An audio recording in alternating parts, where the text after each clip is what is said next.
Ayo, Jared. Ayo, Jared. No, not the one from Subway. Jared Dudley. Thank you. Thank you. You've awoken a beast. You realize that. Ben Simmons, 31 points, playoff career high, hits 11 of his first 12 shots from the field. Thank you, Jared. Thank you. Kyle Gaffner is here. I am Adrian Fedke. Sixers dominate game 3. Sixers in 5, hopefully, even without Joel Embiid. Yeah, if he can sit there on the bench and they can play like this, even without our best player in there, we should be able to handle this team mightily like we did tonight. That first game, I think, was just like they were caught off guard. They didn't really know what to expect. And now with that game 1 on top of Jared and Booze from game 1 from the Philly fans, it has just ignited a fire inside of this team. And it ignited a fire in Brett Brown. He actually screamed at the team. He was cussing at the team. That is what I want to see. That pure domination is what this team can do and what it's all about. I'd like to see more of this from Ben Simmons. I mean, we saw a lot from the repertoire tonight. I mean, the sweeping hooks, the sweeping layups, the back cuts, the putback dunks. He was showcasing it all. And if we can see a little bit more of this, I mean, that'd be great and dandy because we've seen that passiveness before. Last year's playoffs, well, he wasn't, too great. Well, this game, he was magnificent. I think it's the best game I've ever seen him play. Not only was he great on the offensive end, but he was sensational defensively. Yes. He was able to lock stuff down.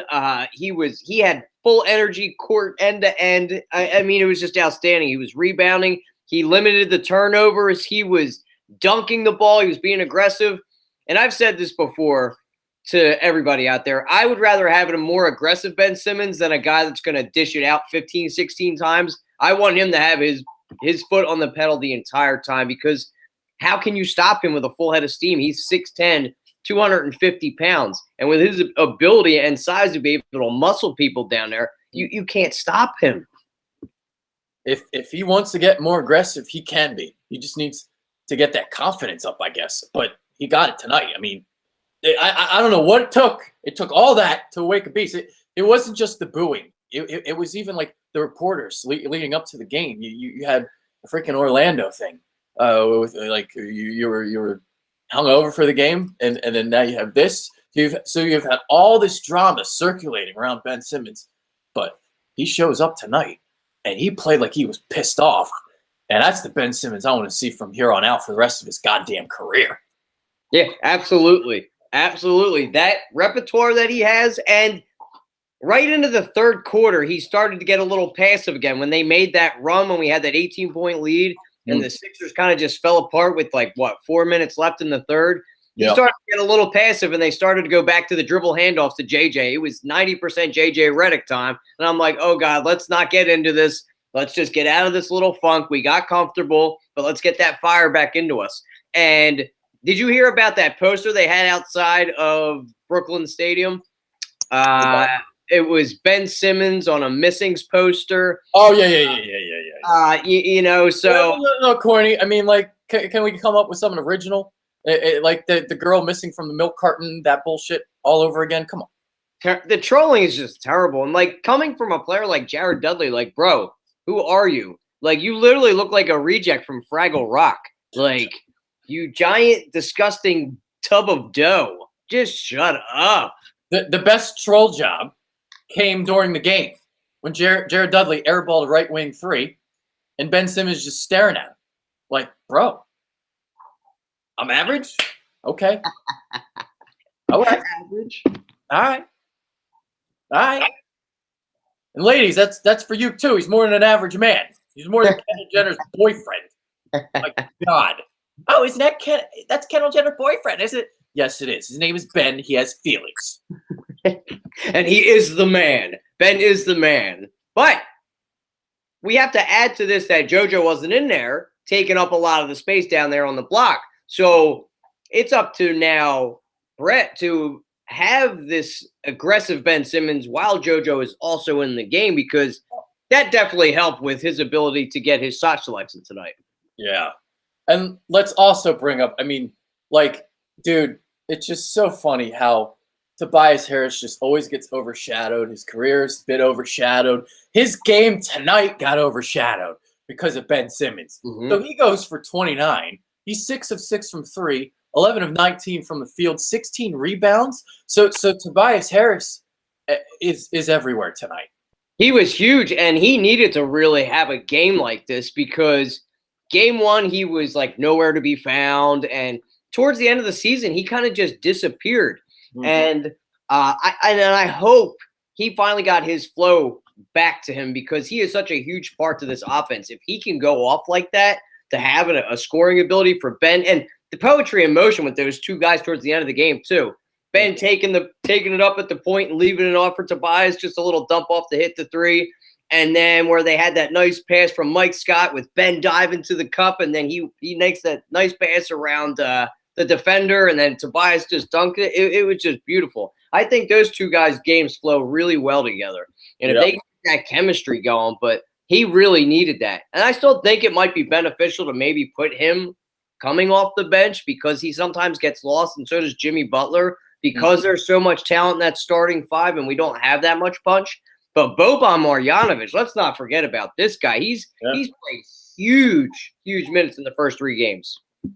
So you talk about Joel Embiid and his absence, and you look at the difference between Boban and Greg Monroe. So with Boban on the floor, it's plus 18. And with Greg Monroe, it's -9. And he's the only one in the stats column with a negative plus-minus rating. So he looks like a moose, he moves like a moose, and he plays like a moose. He's stumbly. Thanks. But you can run an up-tempo offense with him in there. He's new to the team. He's slow. He's not a great defender, but I do like his ability to rebound the basketball. He did grab 13 boards, which is pretty big tonight, but he missed so many easy layups and dunks there. Like, what are you doing, man? He was 4 of 13. Yeah. Ooh, man, use that physicality, big guy. Come on, throw your weight around a little bit. That's going to be a big missing hole there with JoJo if this tendonitis is going to be a little lingering issue. You know, that whole JoJo thing could have been avoided because all season long he was playing way too many minutes. He was leading like all centers in minutes played. I don't know if he still led all them by the end of the season, but all season long he was playing a lot of minutes. So, like, all these years where he had restricted minutes, this year he was – chains were off. But this year he played too much, I thought.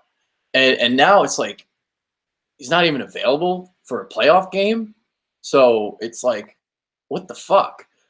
So I in hindsight, it's like, well, what are you doing playing him so much? And that was a concern that I had all season long. And now it's like you got a lingering tendonitis in your knee. That's no good.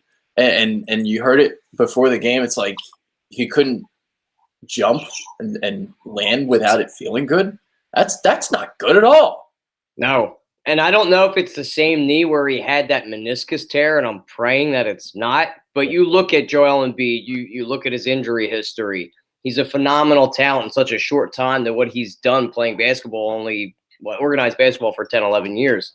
But he's physically just a massive guy. He's huge. He's 7'2", 260 pounds. And that wears and tears on you, jumping up and down, running back and forth. I mean, humans aren't physically supposed to be that big, you know? So my worry is I don't think Joel Embiid's going to play deep into his 30s. I think Joel Embiid's going to have like a really nice little window of a career, maybe till he's 30, 31, that we have that amount of time to make a play for a championship. And then it's just going to decline very quickly for JoJo. And you don't want him to, you say, well, let him lose weight so it's less pressure on his knees. Well, then he's not going to be that physical force that he is down on there on the block if he loses all that weight. You know what I mean? So it's kind of like a double-edged sword at that point. So what do you do? Do you manage his minutes? Do you make him lose weight? Does he get better on his conditioning? I don't think you can pinpoint a certain thing to help Joel Embiid. It's just, it is what it is. If he's going to get hurt, he's going to get hurt. I feel like the Sixers have taken every precaution and every step they could to preserve his career. And this is just what it's going to be, I think, for JoJo. I thought they played him too much. Terrible. And now it's like, whatever. Okay. All right. You move on and here we go. All right. So the game, so the Nets come out kind of hot and then Ben Simmons, that's when he really puts his imprint on the game. So he had like 8 quick points, I think, in within the first 5 minutes, if I remember correctly. Goes 3 of 3 from the field, and then in the second quarter they go on a run because Tobias Harris starts going off, and then the third quarter happens and they increase the lead with Tobias Harris still going off, and they pretty much take this one from there. Yeah, they really had this game the entire time. I don't think the Nets ever led unless they did for like a short sec. Oh no, they did. They obviously led to begin the game. 8-5. I think they're up by 5 points at one point, but after that, the Sixers just put their foot to the pedal. And that third quarter with Tobias knocking down his shots, and JJ did have that nice little run where he was just hot. He was 5 from 9 from downtown. Yep. So there was a little bit of heat check why they were scrambling and they wanted to get him the ball because he was so hot towards the end of that. But I would like for him, and they made adjustments. I got to give credit to Brett. I've been hard on the guy towards the end of the season and even in that first playoff game. He has made his little minor adjustments to where they are getting up onto the guys. They are playing physical basketball now. Not much less. They gave up a little bit in that third quarter where they were scrambling because they got that nice little lead. But that is just a young team only being in their second year in the playoffs, having a little bit of an issue there. But I can't really say I have any complaints about that. They were great with the basketball up until the fourth quarter with turning it over. They had 8 going into the fourth, where James Ennis, God, he had 4 like boneheaded turnovers. Like, come on, James. But, there's nothing you can do about it because it's a short bench. You don't have a great bench, but he's a good offensive rebounding guard. So, you kind of let those turnovers fall by the wayside. Yeah. And this is a team you should be owning, Adrian. 42-40. There's not a lot of great talent on this team. I think that D'Lo is so overrated. I know people think this dude is like a superstar. I just don't see it. I think he's a scrub, in my opinion. Okay. So you look at Russell tonight, if we're going to look at his stuff, 26 points, 12 of 26 from the field, 2 of 9 from 3. So wasn't able to get it going from deep. Not able to get it going from deep. And so the only time they really were able to get back in the game, they went to a zone that was able to get to the Sixers a little bit. They got to within 7-6 kind of points, and then the Sixers kind of figured it out, and then they romp in the fourth again. Yeah, the best way to beat that 2-3 zone is they're giving you that middle 10 to 15 foot jumper. You want to go up in there and take the easy points. And I've seen the Sixers stray away from physicality a little bit. They try to avoid the contact when they're going up for shots. If you just go strong to the basket, get to the free throw line. Towards the end of the game, there were so many damn fouls. So we were able to go and we were able to knock down our free throws, which we didn't do in game 1 either. That's why I just think it was a fluke. You could see we are just more physically more talented than this team, and it's starting to show. This is what you're supposed to do in the first round against lesser talent. You got to give all the credit to Kenny Atkinson. I think he's done a fantastic job with that team, with the situation that he's been in and the talent that they do have. I think Karis LeVert, out of all of those players that they have, he something that you have a building block with. But like D'Lo, he had a good year this year. I just don't think he's that superstar talent that everybody seems to think that he is. He shoots up a lot of shots, and guard play is still one of our biggest issues, and transition defenses. Karis LeVert had 14 points within the first 4 minutes of the third quarter, which was absolutely ridiculous. That's when the Nets actually they tied it, didn't they, in the third? If I remember now, he got them all the way back, and they tied the game. If I remember now, I think he did. He got them pretty because he went over 14 points real quick within or was it the second quarter? Jesus Christ, I don't remember. It was the second. They went on a 14-3 run to end the second quarter. Maybe it was the second quarter he did that. He went. Do you remember that? Yeah, he went on a tear. Yeah. He was hitting threes, and he's not that great of a three-point shooter, but he was just draining them left and right. I guess that was the start, the second quarter. See, I already forget. Man, that's amazing how right after a game you already forget what happened during it. That's so sensational, because of all the great play by Ben Simmons. I just wanted to soak all that in, Yep. So the question I have for you, because we haven't really had a show in a while. So you have all these new players and all these new pieces, and you've only had 10 starts between them, and you don't know what's going to happen with Joel Embiid. Um, I had a big worry with the chemistry coming into the playoffs. I mean, you think about it, it's like, yeah, they should be able to take care of the Nets, and even without Joel Embiid, I mean, you still got Jimmy Butler, Ben Simmons, and Tobias Harris. Mhm. But my question is like, man, there's not enough experience here within this short amount of time to take on a team like the Raptors. I don't think they have a really good chance to beat the Raptors in the second round. I don't think so either. And just because of the experience that team has, you got a lot of vets that have had a lot of playoff experience. You've got Kawhi Leonard, who is, his resume. He's been phenomenal, and they're very well coached. Yep. And they're just a young team, and I don't think the talent is enough to overshadow all that and to have all these guys. You haven't had them all. Like you said, 10 or 11 starts for the entire year. Jimmy Butler's sort of kind of still getting acclimated, and we got him all the way back in November. Yeah. So that's going to be a test to the coaching staff if we are to make adjustments and lock things down. It would be a fun series to watch. If JoJo can stay healthy, maybe that's what they're conserving him for. If we can get this win on, what is that, Saturday we play again at 3 o'clock? I believe so. I'll have to look. So if he can get him rested up and get ready for – I don't want to look towards the future because you got to take it game by game, but if we are able to put this team away like we should, I would try to rest him up as much as possible and get him ready for a nice battle against Marc Gasol and Raptors. I mean, you could have had him all freaking fresh for the playoffs, but, I don't know. Whatever. We already had that argument. Okay. What else do you want to talk about from this game? We pretty much covered everything already. We've covered pretty much everything, and I think the bench is going to be the most crucial point in the playoffs because we know what the starters are going to be able to do. It's all about when the guys get cold. I mean, look at 3 out of the 4 – no, not 3. So you had Tobias go off for 29, Ben had 31, and JJ had 26. And then you got 14 from Bobo. But it's game 2 when we were up by 30-something. You had nice production from Mike Scott as well, and then you had somebody else chipped in a couple points. But I think they're going to carry you further because if these guys get cold, and then what are you going to do?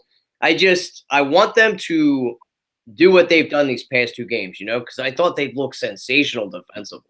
There was some lapses, but nobody's going to play a perfect game, right? You can't nitpick. So I think they're playing a great style of defense, and they're making adjustment. The pick and roll is still killing us. I still think they really have to focus heavily on that pick and roll because it annihilated us, but they did adapt. And I would love for the Sixers to do a little 2-3 zone or some full court press from time to time. And you're not going to see TJ in this series, I don't think, because of the guard play with this team. And I would say that's their strength. Yeah. Actually, that's a topic we haven't really gotten into yet. But that's obviously something that the Sixers really haven't done a great job with all season long, handling the guard play of the entire NBA. And you have guys like Karis LeVert, guys like D'Angelo Russell. It's a little tough, but it's not going to get easier. No, it's not. You look at the guard play that the Raptors have. They've got sensational. You got Siakam there. You got big boys that can bang with Joel Embiid, so he can't be complete domination there. That's why I think Ben Simmons is such a key to this team on him being aggressive and be able to take over if JoJo's going to try to dominate as well. You know what I mean? That's why I'm hoping Brett can acclimate those two when they're on the court together because I think I would like for him to play with Tobias more, and it's just making adjustments. Who's going to play in there? Because when they're all out there together all at the same time, it gets too jammed up. There's not enough balls to go around. There's one ball, right? And you got JoJo down in their block. Everybody clears out. There's got to be more movement. I think a pick and roll with JoJo and Ben Simmons would be awesome, dude. Or even pick and roll with Jimmy and JoJo. Play with that a little bit more. More pick and rolls in general. Where are they at? The dribble handoff is cool, but I thought towards the end of that fourth when they were moving the ball where guys were going backdoor, I'm like, dude, that is playoff basketball. That was great to see because it's like the ball movement hasn't necessarily been the crispest with all these new guys. You got to get all that team chemistry going. Even the team defense, you got to get it, when you're helping out and stuff, you got to get used to everybody. And you only got 10 games, and it's not like the Sixers only brought in like one guy. They pretty much shuffled half the roster almost. Yeah, almost the entire roster. Yeah. Oh God. So it's like you're doing all these moving parts and pieces. During the playoffs, you're trying to get the chemistry. So basically, what I'm trying to say is next year they're probably going to get to the finals. This year, probably not going to get past the Raptors. It's going to be interesting to see what happens and where the chips may fall. It was cool to see Orlando. I really want to watch that series because they were able to do their job and take one in Toronto. So if they're able to give them a little bit of a focus and take at least one at home and make that a battle and stretch it out to a 7-game series, that would be great. And the Sixers could take care of this in 5 and rest up even more. More practice, get more chemistry. That would be sensational. So the playoffs have been fun. I don't know if you've watched any of the other games that have gone on, like that Clippers and Warriors that's a great matchup. I can't believe that came. Like, wow. I couldn't believe that happened. I'm happy for my man Landry Shamet. You know what I mean? Yeah. You got final thoughts for this game, this series? Anything? Again, I can't say it enough. I want Ben Simmons to be like this every night, night in and night out, because it reminds me of how LeBron was when he first came in the league. Just full on aggression. Didn't have that jumper. Who cares about the jumper? If you're able to look what he did from the free throw line. 9 from 11. They started doing that hack-a-bend crap. It didn't matter. He only missed 2. So if you're able to have that in game situations where a team's trying to get you off your flow and you're able to go down there and knock it down, and this is only going to bring his confidence level up 100%. You know, he's not going to get in his own head. This was a huge game for Ben Simmons, and he's out to show the world that I'm here to stay, baby. I'm going to be a transcendent player. This is my time. Let's hope so. Because last year against Boston, wasn't great, but that's the inexperience. And you gain the experience. Now you know what it's about. This is only the first round, so this is great to see now, but you want to see it when you play Toronto, obviously. So let's just hope that momentum continues from Ben Simmons. All right, that's COG After. I am Adrian Fedke. Sixers take Game 3 up 2-1 in the series. 131-115, the final score. So there it is. It's a wrap from the Barclays Center and also my place. So it's over. We're out. Peace.